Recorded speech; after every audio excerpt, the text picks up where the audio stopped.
Good morning, good afternoon, and good evening anywhere in the world. Welcome back to our Global Weekly Updates.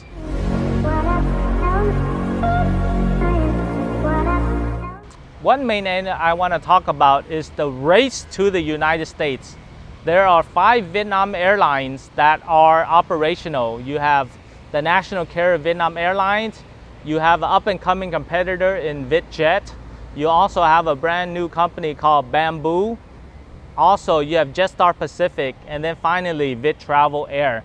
These are the 5 airlines that are competing to the race to the United States. So under the current race right now to the United States, there's the arms race, there's a trade race, there's the vaccination race. But the one most important that will impact Vietnam's aviation industry is the race to be the first airline to land directly into the United States from Vietnam. And as you know, Vietnam Airlines has been going to the US for the last 10 years. But they just got rights to land directly in the United States. It's been what's called the co-share situation. That means that they will work with EVA Airlines, China Airlines, Singapore, Air Nippon, ANA, many other countries, and they would stop in those countries before going to the US.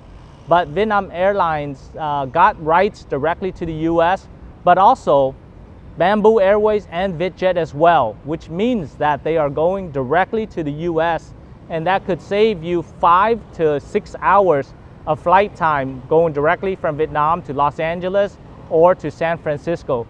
That is huge. But I want to talk about the other side of that as well. The money side, which is the economics of flying directly into United States. The cost of flying and getting a space in an international airport in the United States is extremely high. It's in the millions of dollars. By some estimates, it's almost 100 to 150 million US dollars per year in order to land directly in the United States. Vietnam Airlines is the largest company. But in light of the current situation, all 3 companies may be losing profits and revenues due to the pandemic. Thus, from a calculation standpoint, it would not make that much sense for a Vietnam airline to fly directly to the United States because there's just not enough revenues. There are 4 million Vietnamese in the United States that live there. How many of them will come back? Also international business. And there are many options as well. So thus, from an economic standpoint, it doesn't make sense to fly directly to the US. However, if you look at the intellectual property or the intangibles of that, of having the branding saying you are the first Vietnam airline to fly directly to the United States, that is huge from a branding standpoint. And that is really the key of why the Vietnam Airlines are having a race to be the first to land directly in the United States. Thus, right now, Vietnam Airlines has already been flying. Bamboo Airways also purchased airplanes. And VietJet last year during the Da Nang APEC conference also committed to buying airplanes as well. The benefits of Vietnam Airlines is that they're long established.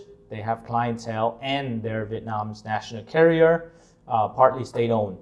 VietJet has an amazing marketing strategy, is a low-cost carrier with international flights, and they're publicly traded in Vietnam with sufficient capital. And Bamboo, although a newer startup compared to the others, is run by FLC, the parent company, which is a conglomerate in the hospitality space. So each one has their own slight competitive advantages to come into the US.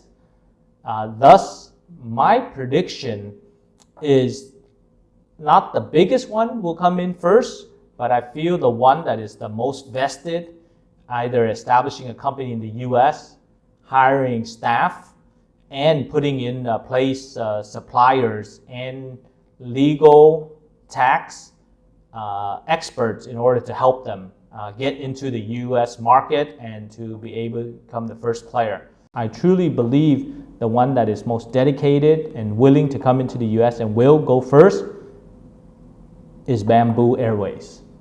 because they have the capital, they have the backing of the global conglomerate, they have branding, and they've hired the right teams to come into the US to help them explore and expand in the market.